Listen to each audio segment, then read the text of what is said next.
Welcome to GOLT Talk, your podcast for technology and innovation in the legal profession. If you're searching for solutions to revolutionize your legal practice, you're in the right place. 10 minutes pure, actionable product insights from CEOs shaping the future of legal technology. And here is your host, Tom Pfennig.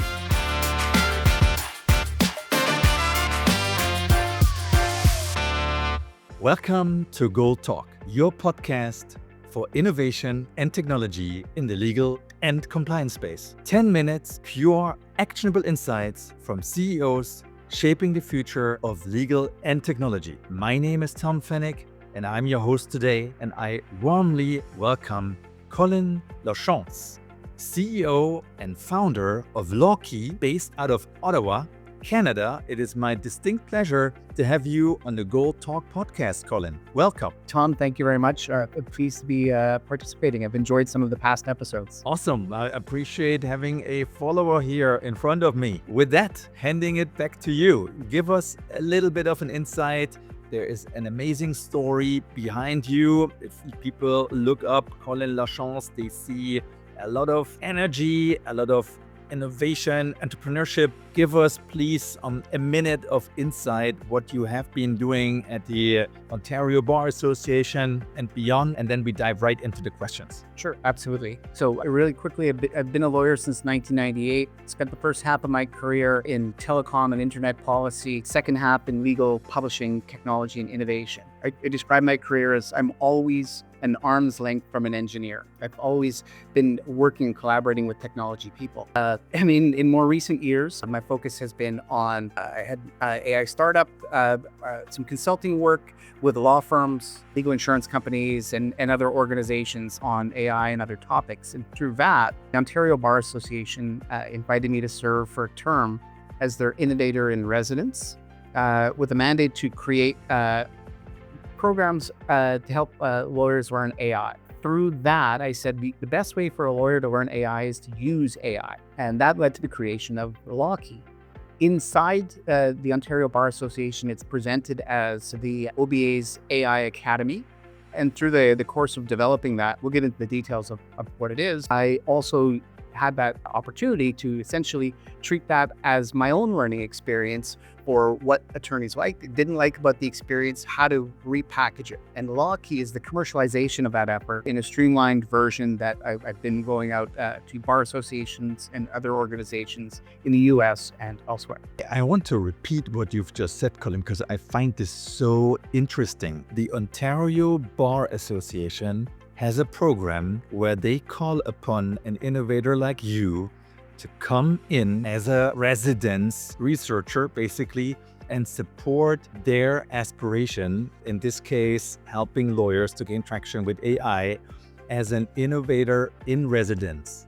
You were the 24-25 innovator in residence for the Ottawa Bar Association, helping thousands of lawyers to become familiar with AI, learn about it in a super effective way. And now there is LawQi as a commercial product built upon that residency, which I think is second to none. And I've been around the world and I have not come across a bar association offering an entrepreneur, lawyer, innovator like you this opportunity. I think this is really something to applaud your organizations behind you. And with that, let's move right into LawQi. What is it? What's the use case that you're serving? I think it's a unique product.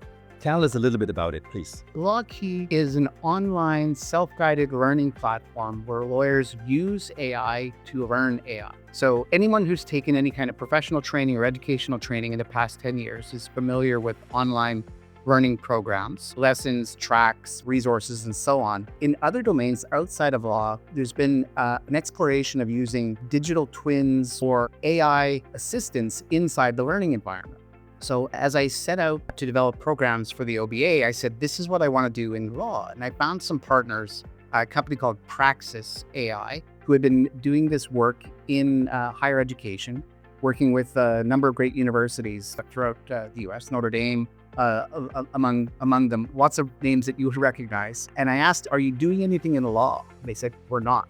I said, do you want to see if this is a way that we can help lawyers learn AI? Essentially, a digital twin represents the professor. It's an extension of the instructor's knowledge to allow the student to ask questions that takes them further into the course materials, but also beyond the course materials, but in a manner, is constrained and devised by the instructor. So LawQi is in the Ontario Bar Association's AI Academy. The twin, like I said, we've now rolled it up to be the company, but LawQi has in its memory all of the course material. And this is everything from, what is AI, NLP, machine learning, what is a prompt, lots of details on prompting and so on. So people can follow the course material by opening lessons and reviewing material, but there's lots of invitation to try everything we teach inside the embedded AI. And if they have any questions, they can ask the embedded AI, and its answer is informed by the materials, as well as other resources and tools that we give the AI access to. Happy to go into more detail. I get pretty excited about this, but it's proven to be an incredibly effective way for lawyers to move from being AI fearful to AI curious to AI eager. What we hear from people who use this tool is that they start questioning whether it's useful for law and leave eager to talk to vendors to figure out which tool they actually want to implement in their practice. Because now they have the vocabulary, the education, and most importantly, the radar to understand how to evaluate useful or not useful, safe or risky AI. They become much better at using AI as a result of the way we've structured this. So we're pretty excited about it. In essence, it's a digital learning portal with content being either developed or submitted to the members of these bar associations. That's right. So the traditional way that AI education has been occurring, and it's funny to use the word traditional in an environment that's really only exploded in the past 2 or 3 years, but most bar associations and learning environments try and extend the continuing legal education model of webinars, panels, white papers, and so on. But the reality of generative AI in particular is that until you start using it, you don't really understand. Until you start understanding how your inputs into the system impact the outputs, how an iterative process is different from a one and done, you don't understand it. And no amount of somebody telling you this is going to change that. So you take the standard expected of a written material, but bring it into an environment that allows people to move through as fast or as slow as they want with help along the way. Fantastic. So moving on to partners and competitors, and we all know the learning space is a fairly competitive one. There's plenty of companies out there, and you can name a few that come to mind. However, first and foremost, I think it's a unique situation that you have a bar association, both regionally and nationally, behind you that trusts your product also, that disseminates the product, and that gives you a hosting platform for the content to be offered. Can you just give us a little bit more insights into this partnership and also share a few names? And we discussed the different audience that's out there. So there might be people who want to have a different product, and that's fine. Perhaps you can help the viewers differentiate a little bit. What is your sweet spot and where do others come in? Yes, absolutely. So in the Canadian context, the Bar Association as a distribution partner is critical, and frankly, with they're core partners of our rollouts elsewhere as well. But in Canada, we developed this in the province of Ontario. But nationally, the Canadian Bar Association, of which the Ontario Bar is an affiliate, a chapter, said, this is great. Can we extend it nationally across Canada to all members of the Canadian Bar Association? So that has occurred. And so now it's a free resource. As a partner, they're essentially paying us for the development and management of this tool, making it available to all their members for free. Where we fit relative to other learning opportunities and competitors is that larger organizations will turn to really focused training systems like Hotshots, Skillburst, Barbary, and PLI, a big training outfit in the US for heavy detailed training. Universities offer training. So if people want to pay hundreds of dollars for quick burst sessions, those opportunities are there. On the other end of the spectrum, a motivated individual can level up to the same thing that we can bring them to through just self-guided work on YouTube. Where distribution partners come in, it's in the recognition that, particularly in small voluntary bars, so in the US, there's hundreds of county bars that have 1,000 members. And those 1,000 members generally don't have options of where to turn for training. So they turn to these bar associations so that the bar can make it available as a resource, as a complement to what they do. And so I think for the most part, we complement other training opportunities and we serve as an affordable, effective mass delivery vehicle. And so that's what folks like. I want to comment also, though, on other partners that are coming along as we do this. Those same competitors themselves are actually partners. We haven't formalized specific partnerships, but we're in several discussions with groups that do on-site training, whether it's for small law firms or large law firms, that see our offering as a helpful complement to what they do. So it's like the equivalent of a leave behind resource. Technology vendors are also going to be a key partner in continued rollout and expansion. So while we cover AI training from basics to a fairly advanced point, like for the past several months, we've had vibe coding and other lessons in there to help lawyers really understand the full breadth of these capabilities. But what we don't have is something like a highly detailed lesson on how AI can analyze medical records, for example. But we're in conversations with legal AI companies in the personal injury space who would co-develop the resource, and we can put that into our. You're building an ecosystem that's catering the basics, but also the most sophisticated topics all under one roof, either within LawQi or within a network of different partners, which is amazing. It's like an online university for lawyers, if you will. Yeah, and we have two really interesting partnerships that we can't announce yet, but I can describe them. One is in the US, there are these organizations called IOLTA, so Interest on Lawyer Trust Account. So they manage trust account interests and then use those funds to support public interest, legal things like legal aid and so on. So in one state, one of these funds is going to engage us to make our tool available to every legal aid lawyer in that state. So this is not a bar association to its members, it is a funder to beneficiaries. And a similar model that we're going to be announcing involves a legal insurance company who is going to make this available to some of their insured. So here again, these are organizations who, in furtherance of their own mission, whether it's public interest or managing a well-balanced insurance fund, recognizes that they have stakeholders who they would like to support and engage with tools like this. So our partner ecosystem is spreading quite broadly, pretty quickly. Even across the border.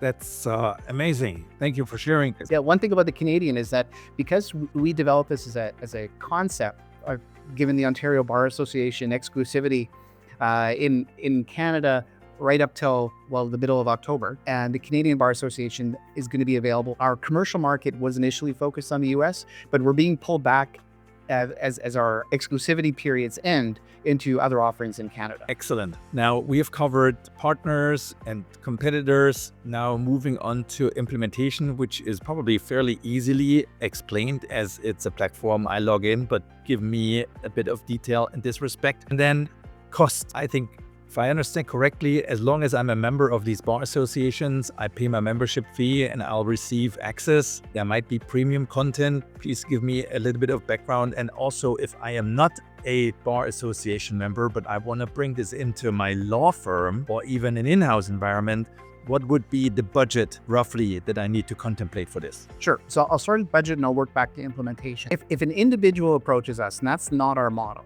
if an individual approaches us, we'll say, look, you can have access to this for $79 US for 30 days.